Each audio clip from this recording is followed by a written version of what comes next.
Hello, আসসালামু আলাইকুম। আমি আজকে একটু আলোচনা করব তাঁত শিল্প নিয়ে। আসলে আমাদের তাঁত শিল্পটা অনেক প্রাচীন। এটা আসলে নির্দিষ্ট কোনো সময় কবে থেকে শুরু হয়েছে আমাদের এই বাংলাতে সেটা আমরা সঠিকভাবে কেউ বলতে পারবো না। এমনকি আমি অনেকভাবে তথ্য নেওয়ার চেষ্টা করেছি। এমনকি আমি বাংলাদেশ তাঁত বোর্ডেও তথ্য নেওয়ার চেষ্টা করেছি। এটার কোনো নির্দিষ্টভাবে কোনো হচ্ছে যে সময় নেই। কারণ তাঁত শিল্পটা আমাদের এই দেশের একটা সময় ছিল জীবিকা নির্বাহের একটা প্রধান পেশা। তারপরেও আমরা আমাদের ধারণা বা আমাদের পূর্বপুরুষ বা আমাদের হচ্ছে যে ধারণা থেকে আমরা আসলে বলতে বলতে পারি আসলে এটা হচ্ছে আসলে আমরা আমাদের এটা অনেক প্রাচীন যুগ থেকে আসলে তাঁত শিল্পটা। এখন আমি আগেও তাঁত শিল্প নিয়ে ভিডিও করেছি। আজকে যে তাঁত শিল্প নিয়ে ভিডিও করব সেটা করতে গিয়ে চিন্তা করলাম আগে আমি আজকে একটু কথা বলবো হচ্ছে আমাদের বাংলাদেশের ঢাকায় মুসলিম নিয়ে। মুসলিম কাপড়টা আমাদের সেই এটাও ধারণার উপর ধারণা করা হয় হচ্ছে প্রায় 2000 বছর আগের থেকে আমাদের এই প্রাচীন বাংলায় মুসলিম কাপড় নামে একটি কাপড় তৈরি হতো। যে কাপড়টা ছিল অনেক সূক্ষ্ম, অনেক সফট বা অনেক হচ্ছে আহ সম্পূর্ণ চিকন সুতায়। তবে চিকন সুতার ব্যাপারে আমি বলবো তার আগে একটু বলে নিচ্ছি।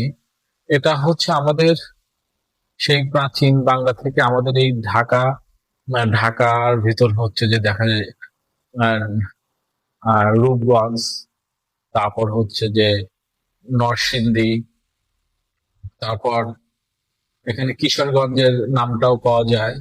তারপর হচ্ছে যে এই কয়েকটা অঞ্চলে যেমন হচ্ছে যে সোনারগাঁ বা হচ্ছে যে তারপর হচ্ছে তিতাস নদী, এই পার ঘেঁষে এই ঢাকায় মসলিন গুলো একটা সময় তৈরি হতো। এটা ছিল সেই সময়কার সবচাইতে বিলাসবহুল একটা কাপড়। যেমন বিশ্বব্যাপী এর একটা চাহিদা তৈরি হয়েছিল সেই ঢাকায় মসলিন কাপড়ের। কিন্তু দেখা যায় যে ধীরে ধীরে এই কাপড়টা হচ্ছে যে অনেক আহ, চিকন সুতার কারণে এই কাপড়টা আসল সাধারণত আমাদের আংটির ভিতর দিয়ে হচ্ছে যে প্রবেশ করানো যেত। এটা আসলেও করানো যেত, ওটা আমি পরে হচ্ছে যে এটা শুধু কথার কথা না, এটা আসলে করা যেত। কারণ সেই কাপড়টা এতটাই সূক্ষ্ম ছিল।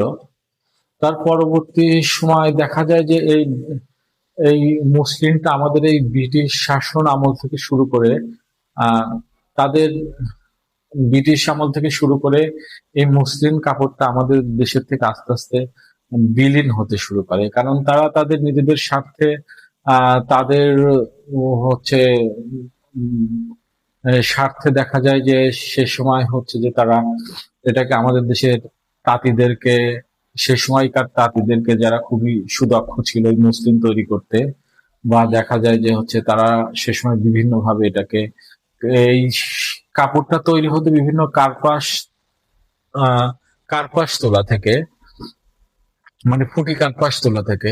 পরে এই ফুটি কার্পাস তোলাটা আমাদের দেশেই উৎপাদন হতো।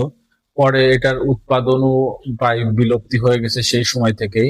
ব্রিটিশরা বিভিন্ন প্রযুক্তির কারণে অন্যান্য কাপড়কে আমাদের দেশে চালানোর জন্য পরে দেখা যায় এই কাপড়টা তারা বিলুপ্ত করে দেয়।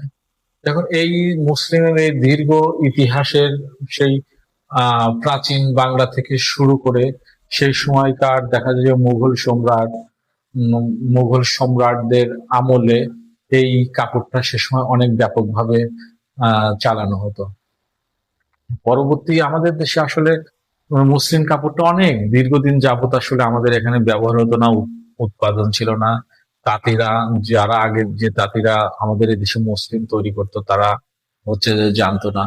কিন্তু দেখা যায় যে এই মসলিন কাপড়টা কারণ এতটাই যে চিকন সুতাতে তৈরি কথা হলো আমাদের দেশে এখন তাঁত শিল্পে যে জিনিসগুলো আমি বলি, যে জিনিসগুলো দেখা যায় একটা লুঙ্গি তৈরি করতে হচ্ছে যে 20 থেকে 80 কাউন্টের সুতার বেশি ব্যবহার করে না।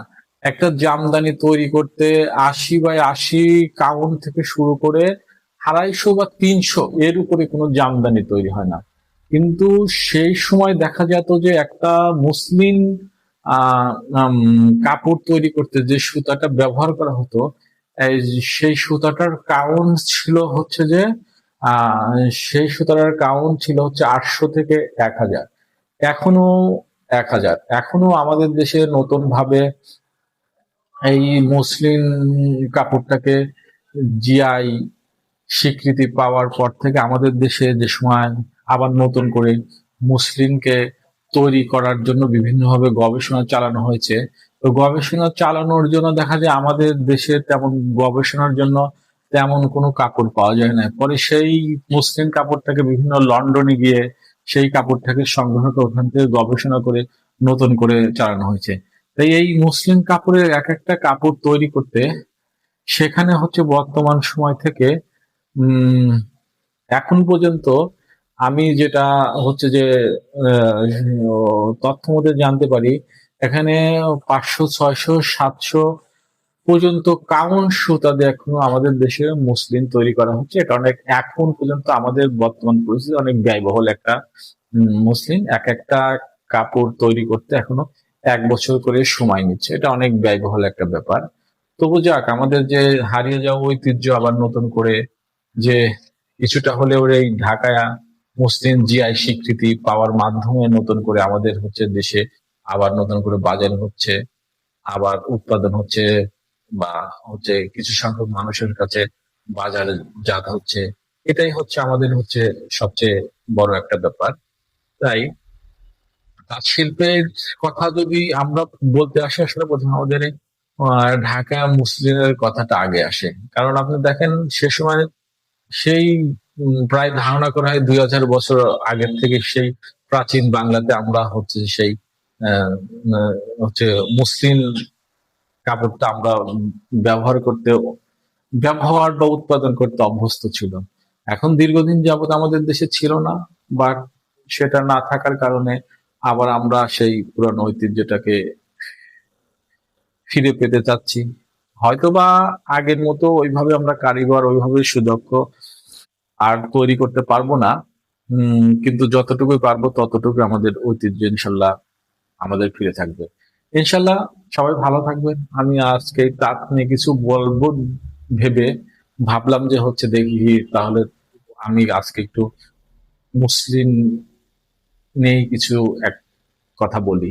যাই হোক, ইনশাল্লাহ আবার এই তাঁত নিয়েই কথা বলবো, হয়তো অন্য কোনো হচ্ছে আইটেম নিয়ে কথা বলবো। ইনশাল্লাহ ভালো থাকবেন। আসসালামু আলাইকুম।